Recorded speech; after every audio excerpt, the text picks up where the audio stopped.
pessoal! Agora nós vamos conversar um pouquinho a respeito da durabilidade da sua marmita dentro do seu freezer. Para a sua marmita durar bastante tempo dentro do seu freezer, é necessário várias etapas que vai desde a escolha dos alimentos até o período, de refrigeração. Algo importante também que você deve ficar muito atento é o momento do seu pré-preparo e do preparo dos seus alimentos, Você usar uma touca, usar cabelo preso, não usar, por exemplo, um anel, ter a unha mais curtinha, não manipular os seus alimentos em bancadas que estejam sujas.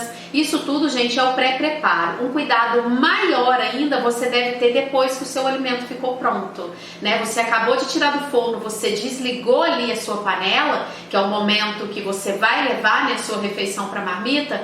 Aí, a partir de agora, o cuidado tem que ser redobrado, porque o aquecimento, quando a gente leva o alimento para poder aquecer, leva no forno, o que tiver de micro-organismo ali, ele vai morrer. Vamos supor que o momento que eu estava descascando uma cenoura, eu falei por cima, caiu gotículas, da minha saliva ali, então acabou contaminando o alimento. Então, o ato de você cozinhar os alimentos vai fazer com que esses micro-organismos morram. E depois, quando você desliga o fogo para poder levar ele para a marmita, então agora o cuidado tem que ser redobrado, porque se cair algum micro-organismo ali, a durabilidade da sua marmita na geladeira vai ser menor. Então, sempre ficar atenta nessas questões do pré-preparo, que eu expliquei para vocês, e uma atenção redobrada quando você desliga a panela, tira o seu alimento do forno, porque dali para frente o risco de contaminação acaba sendo maior se você não tiver um cuidado. Existem alguns alimentos que vocês vão ver que nós usamos ele cru, ali na nossa marmita, igual foi a cebolinha, o cheiro verde. Todos esses alimentos, eles devem ser higienizados, porque como eles não tiveram a temperatura para poder matar os micro-organismos presentes ali, a gente vai ter que usar uma água clorada para poder higienizar os alimentos, porque senão o que acontece? Você tomou todo aquele cuidado no pré-preparo, você tomou todo aquele cuidado para poder montar a sua marmita, aí você vai e joga uma cebolinha contaminada ali por cima.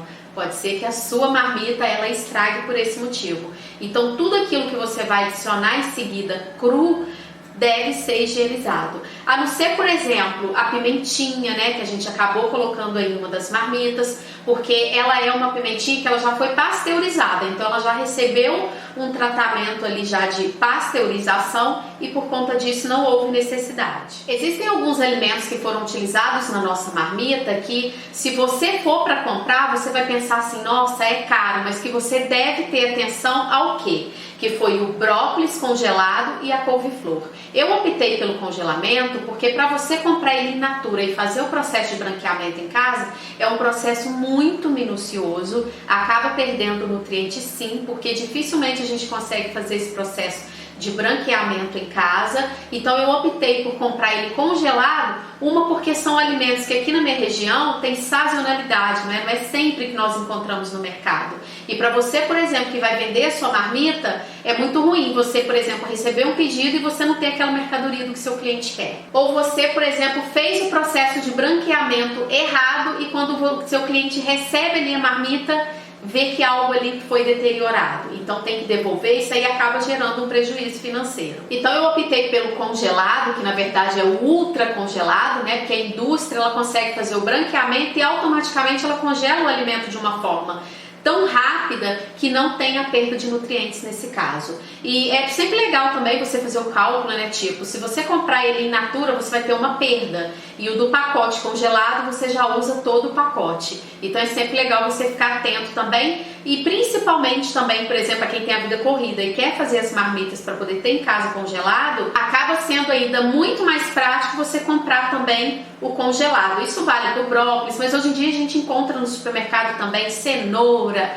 ervilha, grão de bico, A gente encontra muitos desses alimentos já congelados. Algo que você tem que ficar muito atento também é quando você vai montar a sua marmita, Você comprou a sua marmita, ela chegou. Algo muito legal que você tem que fazer é a higienização da sua marmita, do seu utensílio. Você teve todo aquele pré-preparo de higienizar, na manipulação e na hora de condicionar, você vai condicionar os seus alimentos no utensílio que não esteja higienizado, você também vai diminuir a data, de validade da sua marmita. Agora que você já sabe a forma correta de condicionar o seu alimento na sua marmita, né, no seu utensílio, é legal você colocar uma etiqueta, tanto para você que vai vender, porque aí, né, você economiza tempo ali, não tem que ficar procurando aquilo que seu cliente quer, e para você também que vai fazer o uso próprio da marmita, né? Porque se você fizer várias, você também economiza tempo ali procurando aquilo que você quer comer. E na etiqueta é muito interessante você colocar o nome da preparação,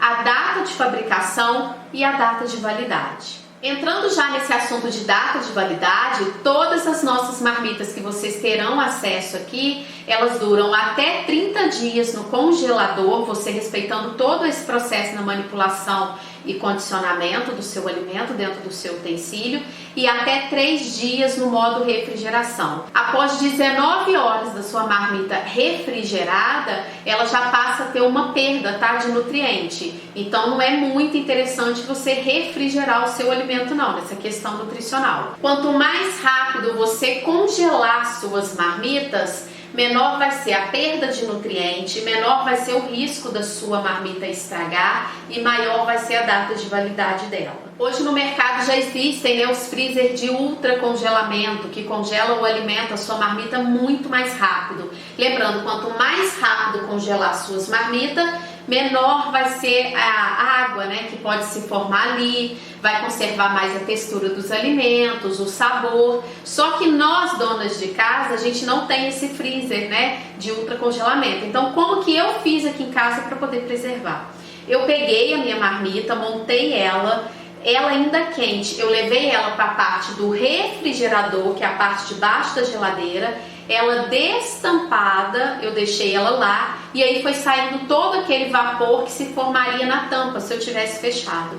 E só depois dela fria que eu fechei e levei ela para o freezer. Fazendo todo esse processo eu consegui manter a textura do alimento, o sabor, o aroma da marmita ficou muito agradável quando eu tirei do freezer e levei para o micro-ondas. E lembrando que quando a gente tira a nossa marmita do freezer e leva para o micro-ondas para poder descongelar, não é legal a gente congelar a marmita outra vez. Uma, porque corre o risco dela estragar, você ter uma perda de nutriente drástica a próxima vez que você for descongelar, e sem contar também que a textura, o gosto do alimento já não é a mesma coisa. Quando você for transportar a sua marmita, seja você que trabalha fora e está fazendo a marmita para poder levar, ou você que vai, né, trabalhar com a venda das marmitas, é muito interessante que você sempre carregue elas em bolsa térmica e que elas fiquem fora do congelador o mínimo de tempo possível. Para poder descongelar a marmita, existem duas formas seguras de você descongelar ela para consumo.